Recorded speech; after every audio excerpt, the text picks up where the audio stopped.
Hello everyone, and welcome to SUNUP. I'm Lyndall Stout.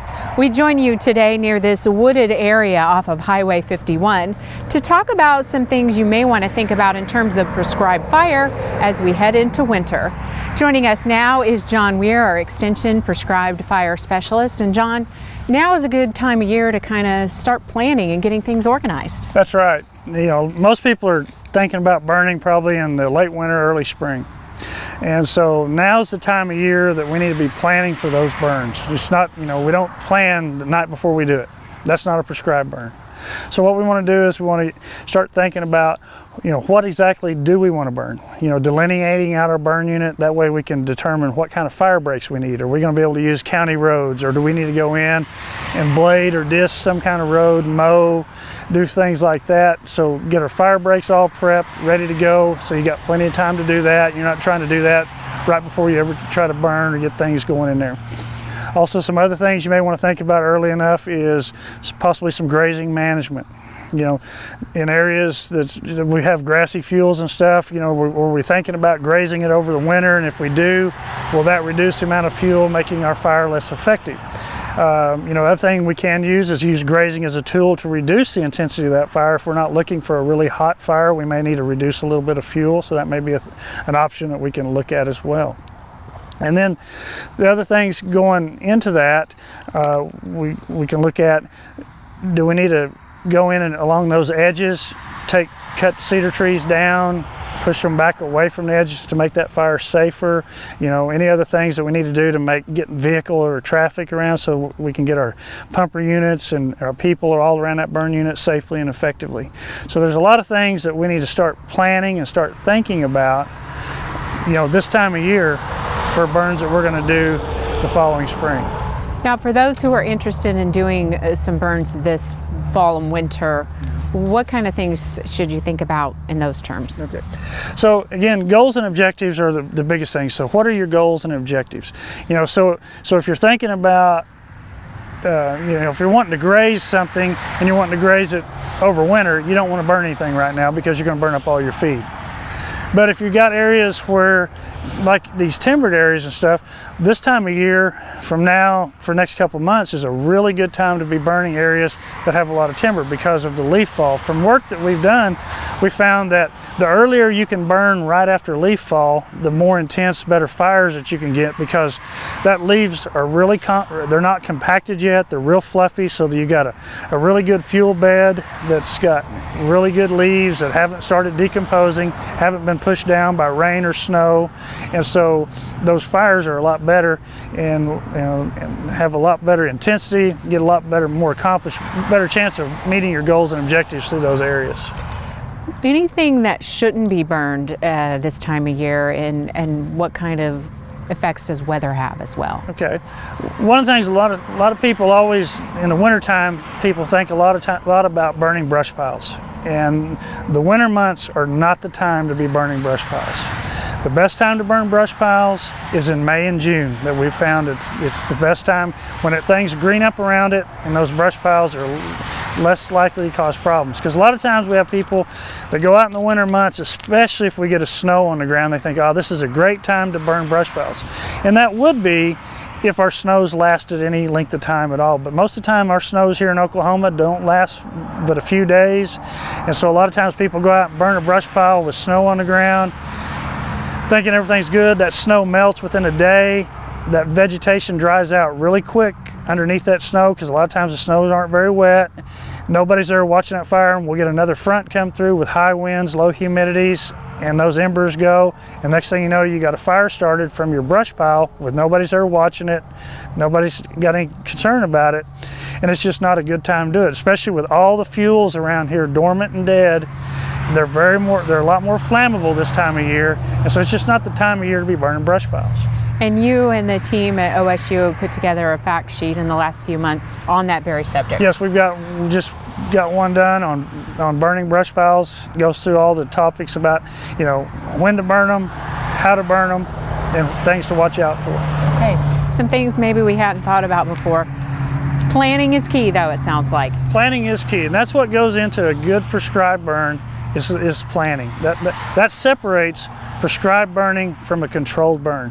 You know, we hear a lot of times the term controlled burn, and a controlled burn is just people out burning debris to burning junk.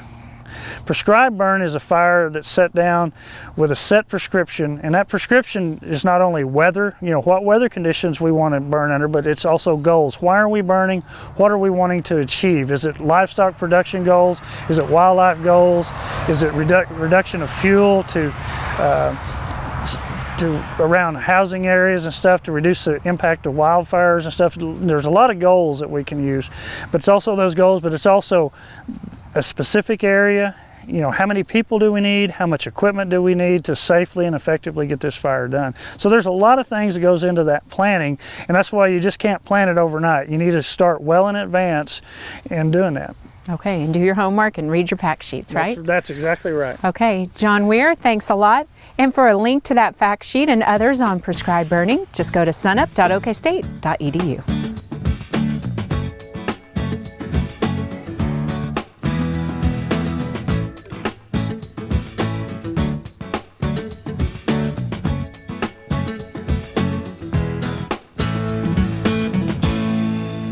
We wrapped up November, moving on into December, and we're getting close to wrapping up 2014. Daryl, what's happening in the markets right now? Well, you know, this between holiday period for, you know, as far as the beef market goes, there's not a lot of market direction right now. I think we're kind of, you know, going to wrap up the year, but the important point here, I think, is that we're ending the year at record levels. The ironic thing is that we began the year really at record levels, and the record levels we're ending up with are significantly higher than where we started the year. So it's been a year of a big increase. Obviously, on the demand side, we've had good demand in 2014. We still have some concerns going forward that we maintain that as we go through this, because we're going to be in this situation for several more months. The supply side, of course, is the main driver, and supplies have been very, very tight. Beef production has fallen a lot in 2014, and it's going to fall even farther in 2015. So let's talk a little more in depth about the supply side. What is the future for that? Well, in the short run, it's very difficult in the beef industry to change things. Obviously, animal numbers are what they are, and the nature of the industry is that it takes a long time to turn that around. We think that process has started in 2014, but it's going to be a couple of years down the road before we see any payoff to that. You know, in the short run, the only thing we can potentially do is raise carcass weights a little bit. So we have less animals. Slaughter's down over 7% this year. Beef production's only down about 6% at this point because we have raised carcass weights. That's a two-edged thing in some sense, because we're trying to increase quantity on the one hand, but there can be a quality trade-off as well. These carcasses are at record levels now, and there's a limit on how far you can push that without creating some potential demand situation in terms of the size of these carcasses and the size of the products that come off of those carcasses. Never thought we'd hear there's such thing as too big of beef. They really are. They continue to get bigger, and sometimes they're just bigger than what consumers really want in terms of the size of steaks and so on. What does that mean for the trade side of all this? Well, you know, on the beef imports and exports, you know, high prices obviously is moderating beef exports. 2014 is going to be close to 2013 levels, perhaps, you know, could be plus or minus slightly. We do expect it to drop very modestly in 2015. Again, high prices work to ration a limited supply of beef. On the import side, we have seen a significant jump in imports, mostly because the kind of beef we tend to import is the stuff that supports, you know, it's processing beef for ground beef production. And that's an area where we're particularly short with cattle slaughter, cow slaughter in particular, being down so much. The other part of it on the North American continent is we do import cattle from both Canada and Mexico. Mexican cattle imports, which are all feeder cattle coming in, they're lightweight animals, are up about a little bit less than 13%. It's actually dropping here at the end of the year. you know, numbers are tight everywhere, and I think that's the important point here. There's a limited supply available in both of those countries, Mexico in particular. In fact, steer imports in the last few weeks, based on the preliminary weekly data, is actually down, but the number of heifers coming in as spayed heifers is up a little bit, and it indicates probably that we're really tapping supplies that are available in Mexico, and that won't be able to continue for an extended period of time. How much longer can something like this last? Well, to be honest with you, I'm a little surprised at the number of cattle we've gotten from Mexico so far this year. I didn't think they had supplies to continue doing it. Again, markets work very efficiently, though. High prices is pulling cattle from wherever they're available, and so we haven't run out yet, if you want to say it that way. But I think the ability for Mexican imports to continue at the level they have been is very limited to the next few months at most. Okay, thank you much. Darrell Pill, Livestock Marketing Specialist here at Oklahoma State University.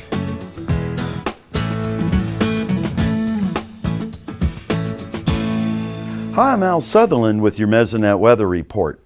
Hot, cold, hot, cold. We have been going up and down the temperature scale like a yo-yo. As folks headed out the morning of December 1st, they were greeted to a frigid blast. The wind chills on Monday morning range from -2 degrees to 10 in the purple areas. In the light blue areas, the wind chill ranged from 11 degrees to 30 degrees. Actual air temperatures ranged from 11 in the Panhandle to 40s in the southeast. Our hot and cold roller coaster has occurred this fall on a monthly level as well. October was a warmer month. The average air temperatures for October were 2 degrees above average in the western Panhandle and along the east state border. In the central part of the state, the averages were 4 degrees above average. November was a colder month. The range was 3 degrees below average in the Panhandle to 7 degrees below average in the Northeast. That made it the coldest November since November 2000. Here's Gary with a look at our current drought status and a look ahead. Thanks, Al, and good morning, everybody, and welcome to December. We made it through November, one of the coldest Novembers in recent memory. In fact, it was the 10th coldest on record. So let's take a look at December, see what we have going for that month. But first, as usual, we start with the latest U.S. Drought Monitor map. Looking at the map, we still see western Oklahoma plagued with lots of severe to exceptional drought. Unfortunately, we still need lots of moisture to help alleviate this drought going on for really more than 4 years now, and winter's not really the best time to get that type of moisture. But let's take a look at the December outlooks from the Climate Prediction Center, see what they have in store for us. For temperature, we see increased odds of above normal temperatures throughout much of Oklahoma and really throughout much of the northern two-thirds of the United States. So that's quite a pattern change from November. And here's the good news. For precipitation for December, we see increased odds of above normal precipitation. So we really need that to come through. Now when we look at the latest U.S. monthly drought outlook for December, we still see much of that drought either persisting or intensifying across western Oklahoma, with some improvement or even removal likely across south central Oklahoma. Now the reason we don't see more improvement in that drought map, it really is because we're at the driest time of the year, so even increased amounts of precipitation for this time of the year don't really amount to much, so not really drought quenching moisture is expected. That's it for this time. We'll see you next time on the Mesonet Weather Report.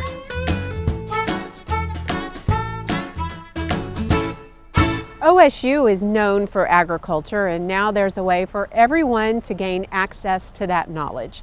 And joining us now is Bailey Norwood, a professor of ag economics here at OSU, who's developed the university's first ever MOOC. So Bailey, let's start off with explaining what a MOOC is and what that stands for. Well, MOOC is an acronym, M-O-O-C, M for massive, unlimited enrollment, open, anybody can enroll, and then online course. And why did OSU choose agriculture to get into this venture in the first place? Well, we are a world leader in agriculture. People come from all over the globe to take courses here. But there are a lot of people who want an OSU College of Ag experience but can't come here, and that's what this class is for. It takes the university to the student, whether they're in Spain, South Africa, or Siberia. As long as you have internet connection, you can be a student.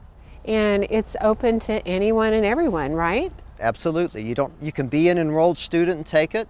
You can not be enrolled here at OSU and still get course credit for it through correspondence, or you can just take it for free. The class is called Farm to Fork, and it's sort of a panoramic view of agriculture. Talk to us a little bit about the concept of the class, how it's designed, and how you organized it. Well, our three main missions are to improve agricultural literacy, to help describe the science behind modern agriculture, and to help people understand all the agricultural and food controversies. And we do that by, one, having a lot of virtual tours. We take virtual tours of many different farms, of many different scientific laboratories. We have original articles written just for the class and some outside readings. So is this designed for people who don't know a lot about agriculture, but then also a refresher course, because you're taking them right out there where it's happening? It is not your typical classroom. That's right. We do assume the person knows almost nothing about agriculture. When we go to the dairy farm, we explain to them the difference between a heifer and a cow. So you don't need any agriculture background. That said, even if you do have an agriculture background, you can probably learn a lot. You know, you may be someone who's applied fertilizer to your farm every year and you've done your soil tests every year, but you don't know what happens in the soil test laboratory, and we take a tour of that laboratory. So I'm a student and I have access to that, but there's also an engaging, interactive portion of the class too that kind of goes beyond your average online class. Right, it's a revolutionary platform. You see very few of these, and in the articles online, you can start a discussion on any word, at any sentence, with me, with the class, with anybody. When the video is shown, there's a transcript of the video that goes right by it, and you can start a discussion at any point in the video. So we could have thousands of discussions occurring for any article, any video. So it's pretty timely in the communications world we live in now, where we do have access to a lot of different things. Talk about the design of the class. You mentioned that students who are already enrolled at OSU can take it for credit, but like you said, somebody in Siberia can take it just because they want to learn about agriculture. That's right. And that person, no matter where they are, if they want to just see the material but not pay anything, take the course for free for non-credit, they can do so as well. That's been one of the big advantages of MOOC. It's kind of like we're an ambassador to the world, because we're open there for everybody, even if they don't pay. Well, that's pretty exciting. If someone's interested in taking the class, what do they need to do? How do you enroll? You go to the class website and you'll get 3 different ways of enrolling. If you're an OSU student, you use the normal registering way. If you're not an OSU student, you want credit, you'll go through the correspondence department. And if you're just taking it for free, for non-credit, it just takes you to a website where all you need is a login, username, and password, and that's it. And this really is a fundamental part of OSU's land-grant mission, taking that knowledge to the people? Yes, certainly. You know, at land-grant university, we try to educate students enrolled at university, but the public at large. And Farm to Fork, the name of this class, that lets us do that in one course. Okay, Bailey Norwood, an ag economics professor. Best of luck. We'll be curious to hear how it all goes. And for information on enrolling, just check out the link on the SUNUP website, sunup.okstate.edu.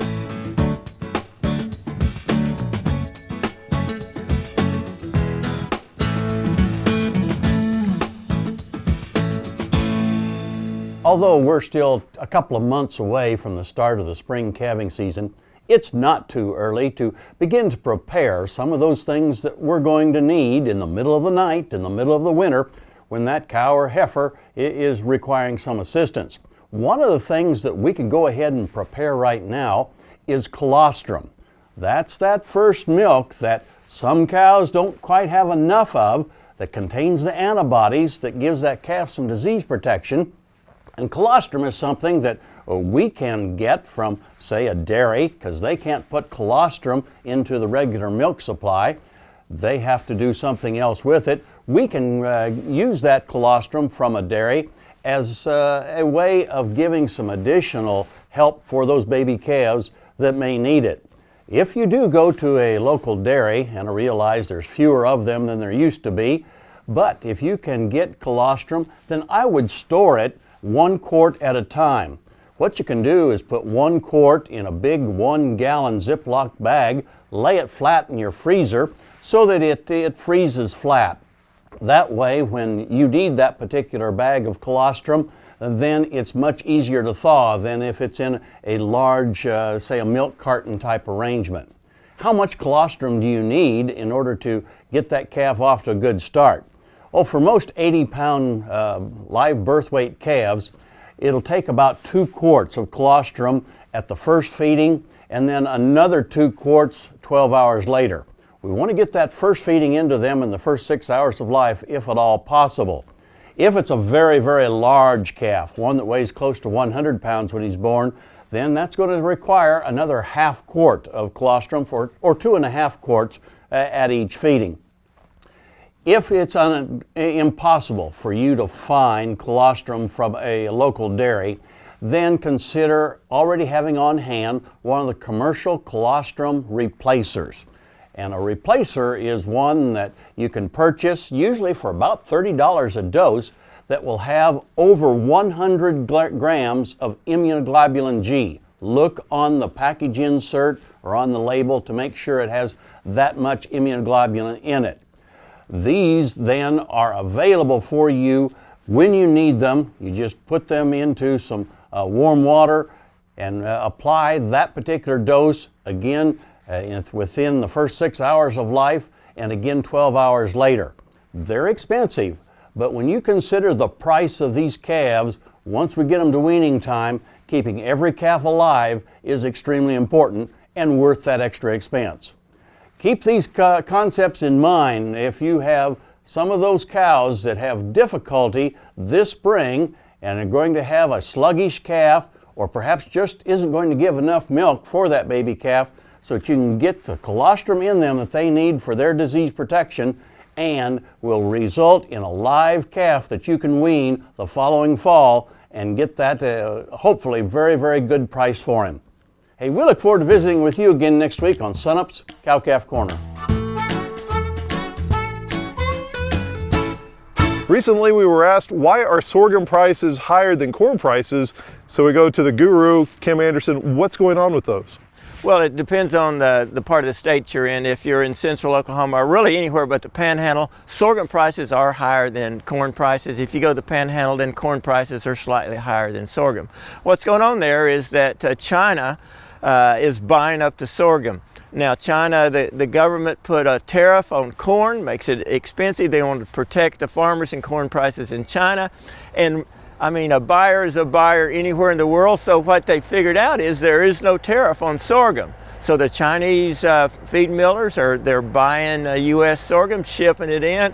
They've got the corn price, jacked the price up, they're making a good profit, and that's why in central Oklahoma, sorghum prices are higher than corn prices. Now you go to the Panhandle, the feedlots like to feed corn, they prefer it to sorghum. It's cost more to ship the sorghum to the Gulf than it does from central Oklahoma, and therefore you have corn slightly higher than sorghum in the Panhandle. Speaking of prices that have climbed slightly higher, wheat climbed 88 cents, but then there was also a little bit of a slide in the price also. Talk about that. Yeah, we had a good run up. You know, we've been talking about that $6 level, getting through it and then popping $6.20. Man, we went through $6.20 and we got that March contract up above $6.60 just right quick. You go back to November the 10th, cash prices in Oklahoma, $5.45. By DC1, they peaked out at $6.33, and they backed off about 21 cents to around $6.12. I think what's going on there is, one, you got lower transportation costs. We got a 10-cent increase in the basis, plus the funds were basically short on wheat. They reversed or got out of those short contracts because you have Russia possibly not exporting high quality wheat. You've got low quality wheat coming out of the European Union. You've got lower production in Australia. That makes our high quality wheat, high protein wheat here, more valuable. Now speaking of higher prices, producers may be wanting to take advantage of that. Is that a good idea? I think it's a good opportunity to sell some wheat. You get an 88-cent price rally. You know, now say a net 65, 70-cent price rally. I think it's the opportunity. Plus, I think it's time that they consider pricing some 15 wheat. You've got the basis at around -30, the July around 6.30. That's forward contract at $6, we're expecting the June of 15 price to be around $5.50. Another thing I'd consider is buying a put option contract. You can get a minimum price in around $5.60, and I think that's something to consider too. Okay, thank you much. Kim Anderson, Grain Marketing Specialist here at Oklahoma State University. Once again, Texas AgriLife Extension and the Oklahoma Cooperative Extension Service are hosting an event for producers from across the region. We have a lot in common. We're sharing pretty much, similar rainfall issues. We're sharing similar problems and challenges with the drought. We're sharing issues with salinity in our irrigation water and declining irrigation capacity. And the crop mix is pretty similar. We're growing wheat, some canola, there's some sesame and cotton on both sides of the river. And so, it just kind of really makes sense to try to get together and assemble a program that we feel like is of extreme value. So what we're looking forward to in Childress in January of 2015 is the second installment of this. We have Texas A&M AgriLife Extension Specialists coming in to cover some things, and we have our Oklahoma Cooperative Extension Specialists coming in to cover other things. We're going to have Dr. Galen Morgan come up from College Station. He's Extension Cotton Specialist for the state of Texas. And he's going to talk and share information concerning his variety test results. And then I will be there on basically in the same presentation following Dr. Morgan to discuss what we're seeing. And then we'll have Dr. John Robinson come in and dissect this global cotton market. And I know that we really have to pay attention to what's going on in China. And Dr. Robinson always does a good job of summarizing that. And then Dr. Mark McFarland will be coming up from College Station to talk about some of his work with respect to fertility management in cotton in the state of Texas. So it's going to be an interesting group of folks and a good team effort again. Look forward to it. The Red River Crops Conference is set for January 27th and 28th in Childress, Texas. Registration is $25, and you can find more information on our website, sunup.okstate.edu.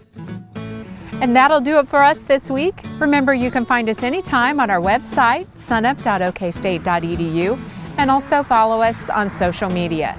And speaking of social media, if you like the photos you've seen this week on SUNUP, you can check out those pictures and much more on the Facebook page OSU Ag Photos. I'm Lyndall Stout. We'll see you next time at SUNUP.